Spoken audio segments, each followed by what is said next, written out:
नमस्कार trending news आपण को स्वागत जनाऊँगी। आज जुलाई 14 रविवार 2024 समस्त मुख्य खबर जानापी भिडटी को शेष पर्यंत देखंतु। अनंत शुभ आशीर्वाद कार्यक्रम में प्रधानमंत्री देशर सबुठु धनी व्यक्ति तथा रिलायंस इंडस्ट्री लिमिटेड अध्यक्ष मुकेश अंबानी सान पुओ अनंत अंबानी राधिका मर्चांट सहित बाहाघर गतकाली अनुष्ठित होईछि। जियो वालेट सेंटर आज विवाह परदिन शुभ आशीर्वाद कार्यक्रम होईछि। एथिरे राजनीति बॉलीवुड क्रीड़ा समेत आध्यात्मिक क्षेत्र में बहु ख्यातनामा विशेष जोग दैछन्ति।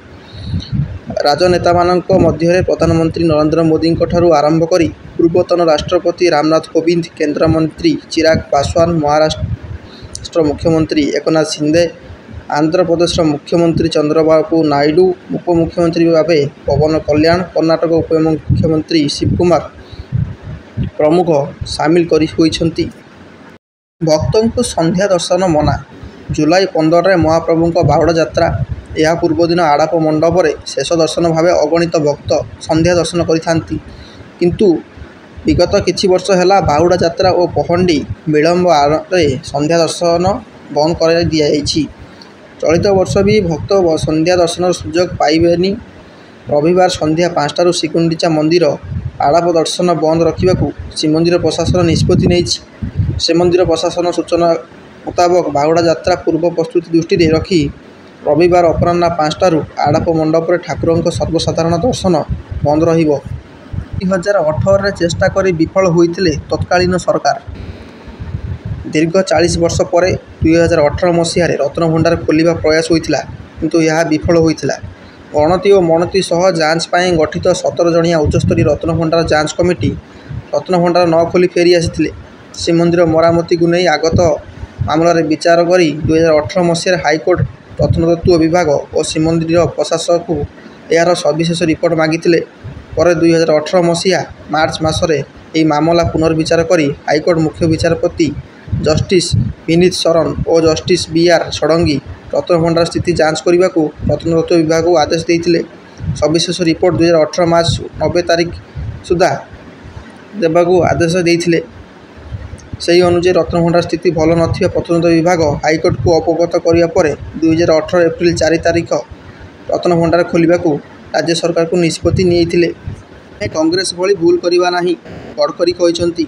बीजेपी एक भिन्न दल और से बारंबार भोटरों विश्वास जीति बोली केंद्र मंत्री नितिन गडकरी आज कहते। लोकसभा निर्वाचन में बीजेपी आशानुरूप प्रदर्शन न कर एक मासरू अधिक समय पर गडकरी कहते जदि आमे कांग्रेस पूर्व कर भूल कार्य जारी रखिबू ताहले सेमाने विदाय नेबे तो आम क्षमता को आसबार किछि लाभ नाही। गोवा बीजेपी कार्यकारिणी बैठक को संबोधित करी मंत्री यह कहते जो दलर राज्य शाखा मुख्य सदानंद तनवाड़े और मुख्यमंत्री प्रमोद सावंत प्रमुख उपस्थित थिले। 40 मिनिटर भाषण केंद्र मंत्री गुरु तथा पूर्वतन उप प्रधानमंत्री लालकृष्ण आडवाणी बयान को मन पकाई कहते बीजेपी एक भिन्नता थिबा दल अन्य दल ठारू आमे केते अलगा ताहा आमको बुझिया पड़ो। कांग्रेस भूल पाई लोक मैंने बीजेपी को निर्वाचित करिसेंती। विश्वविद्यालय गुड़िक खाली पड़िथिबा शिक्षक पदवी तुरंत पूर्ण हेउ राज्यपाल कहते। राज्यर विश्वविद्यालय मानकरे खाली पड़िथिबा शिक्षक पदवी पूर्ण निमंते तुरंत पदक्षेप नेबाकू राज्यपाल तथा विश्वविद्यालय समूहर कुलाधिपति रघुवर दास राज्य सरकार को परामर्श देइछन्ति। चलित जुलाई 13 तारीख शनिवार दिन उच्चशिक्षा मंत्री सुर सूर्यवंशी सह अनुष्ठित बैठक में राज्यपाल यह परामर्श देवा सह विश्वविद्यालय मानकरे शैक्षिक वातावरण विकास उपरे गुरुत्वारोप करथिले। बिना टिकेट रे मैच देखिबे दर्शक। श्रीलंका महिला T20 एशिया कप खेला जीवो यह पूर्व बड़ घोषणा करिसेंति आयोजक। एथर एशिया कप देखिया पई दर्शकों को अर्थ खर्चिया को हेबो नाही। बिना टिकेट रे दर्शक स्टाडियम को जाई महिला एशिया कप मैच देखि परिबे। दर्शकों पर मागणा प्रवेश व्यवस्था करिछि श्रीलंका क्रिकेट बोर्ड। महिला क्रिकेट को देशर अधिक लोकप्रिय और टूर्नामेंट रे अधिक भीड़ सृष्टि करने एपरि निष्पत्ति निया जाइछि। जबरदखलकारी कब्जा एकर एकर जंगल जमी। एक एकरू अधिक परिमाणर ग्राम्य जंगल भूमि को जनैक व्यक्ति जबरदखल करी अनेक दिन धरी निज अधीन रखा सहित एवं अधिक जंगल भूमि उपरे बलपूर्वक गृह निर्माण करने नहीं ग्रामवासी मैंने अभियोग करिसेंति। प्राप्त सूचना अनुसार बालीपाटना ब्लॉक अंतर्गत आयतगंग रेवेन्यू सर्कल उड़ागड़ मौजा खाता नंबर 624 और प्लॉट नंबर 639 ପରିମାଣ 3 ଏକରରୁ ଊର୍ଦ୍ଧ୍ୱ ଗ୍ରାମ୍ୟ ଜଙ୍ଗଲକୁ ସେହି ଗ୍ରାମର ଅନେକ ବ୍ୟକ୍ତି ଦୀର୍ଘଦିନ ହେବ ନିଜ ଆଧାର ରଖି ଚାଷୀ କାର୍ଯ୍ୟ ସାଙ୍ଗକୁ ଘର ନିର୍ମାଣ କରି ରହୁଛନ୍ତି। ଜିଓ କମ୍ପାନୀର ନୂତନ ପେଟ୍ରୋଲ ପମ୍ପ ଉଦ୍ଘାଟିତ। ଯାଜପୁର ଜିଲ୍ଲା ଜେନାପୁର ଥାନା ଅଧୀନ ଚଣ୍ଡିଖୋଲ ଡୁବୁରି 53 ନମ୍ବର ଜାତୀୟ ରାଜପଥର କୁସୁନପୁର ଛକ ନିକଟରେ ଜିଓ କମ୍ପାନୀର ଏକ ନୂତନ ପେଟ୍ରୋଲ ପମ୍ପ ଶୁକ୍ରବାର ଦିନ ଉଦ୍ଘାଟିତ ହୋଇଛି। ଏହି ନୂତନ ଆଉଟଲେଟ୍ ବା ପେଟ୍ରୋଲ ପମ୍ପକୁ କମ୍ପାନୀ ପକ୍ଷରୁ ସାଧାରଣ ଫିଲିଂ ଷ୍ଟେସନ ମାଲିକାନା ପ୍ରଦାନ କରାଯାଇଛି। ଅକ୍ଷୟ ଶକ୍ତିରେ 3 ଲକ୍ଷ କୋଟି ନିବେଶ ସୁଯୋଗ।